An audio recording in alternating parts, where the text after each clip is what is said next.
Subscribe now. Press the bell icon. Never miss an update. If you like videos, please like and share your friends and family. Good morning all. Mrudmay Joshi here. In today's spoken English session, let us learn about how to use the phrase it is time to. नमस्कार, मी मृण्मयी जोशी बोलते आहे. आजच्या आपल्या spoken इंग्लिशच्या सेशनमध्ये आपण वेळेच्या संदर्भातली एक फ्रेज बघणार आहोत, कशी वापरायची. आणि ती अशी आहे, इट इज टाईम टू. तर use it is time to plus verb म्हणजे क्रियापद. आणि याचा अर्थ होतो meaning something should be done at the present time. उदाहरण बघूयात म्हणजे लक्षात येईल. It is time to go to bed. It is 10 PM. झोपायला जायची वेळ झाली आहे, रात्रीचे 10 वाजलेत. तर इट इज टाईम टू ही ती फ्रेज आहे. काही काही वेळेस इट इजचा संक्षिप्त रूप वापरतात. It's IT''S. It's time to go to bed असंही म्हणलं जातं. तर इट इजच्या ऐवजी इट्स असं बरेचदा वापरलं जातं स्पोकन इंग्लिशमध्ये. अजून एखादं सेंटेन्स बघू, 2-3 सेंटेन्सेस बघूयात. दुसरं उदाहरण बघूया. It is time to change the rules किंवा it's time to change the rules म्हणजे नियम बदलण्याची वेळ झाली आहे. It's time to go home म्हणजे घरी जायची वेळ झाली आहे. It is time to raise your voice. आता टू रेज युअर व्हॉइस हा वाक्प्रचार आहे, जे कशाच्या विरुद्ध आवाज उठवणे.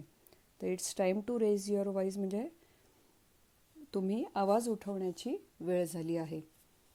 तसंच काही काही वेळेस इट इज टाईम टू आणि कंटिन्युअस टेन्स पण वापरला जातो. जसं इथं it is time you started thinking about running your own business.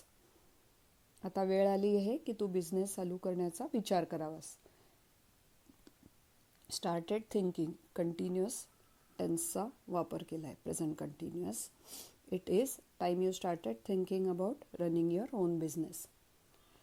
या संदर्भात अजून एक फ्रेज वापरली जाते. It is high time to. HIGH high म्हणजे इट इज टाईम टू जशी फ्रेज आहे तशीच इट इज हाय टाईम आणि पुढे सब्जेक्ट प्लस वर्ब म्हणजे स्ट्रक्चर कसं राहतं. It is high time plus subject plus verb आणि वर्ब असतं सिम्पल पास्टमध्ये.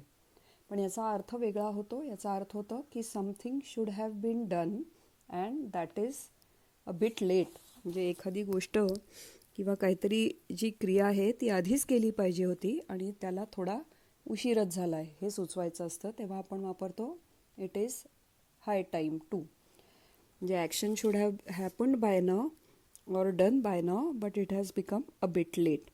उदाहरण बघूया. It is high time you went to bed. आता इथे बघा इट इज हाय टाईम असं आपण वापरलं. You went to bed. Went म्हणजे जाणे, पण हे पास्ट सिम्पल पास्ट वापरलं आहे. पण ह्याचा अर्थ असा होत नाही की तू झोपायला गेला आहेस. It is high time you went to बेडचा अर्थ आहे तू झोपायला जा, आधीच उशीर झाला आहे या अर्थी हे सेंटेन्स येतं. त्यामुळे it is high time you went to bed लक्षात घ्या. हे सुचवायचं असतं की झोपायची जी क्रिया आहे त्याला ऑलरेडी उशीर झालेला आहे हे सुचवायचं आहे. तसंच it is high time you start studying.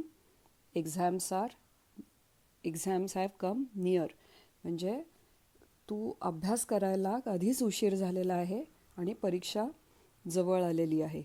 तर it is high time to. तर या दोन्हीतला हा फरक लक्षात ठेवायचा आहे. अँड म्हणजे आज आपण इट इज टाईम टू आणि it is high time to ही टाईमच्या संदर्भात वापरली जाणारी फ्रेज पाहिली आहे. आणि तुम्हाला काही शंका असल्यास you can ask me. And with this we will end today's spoken English session.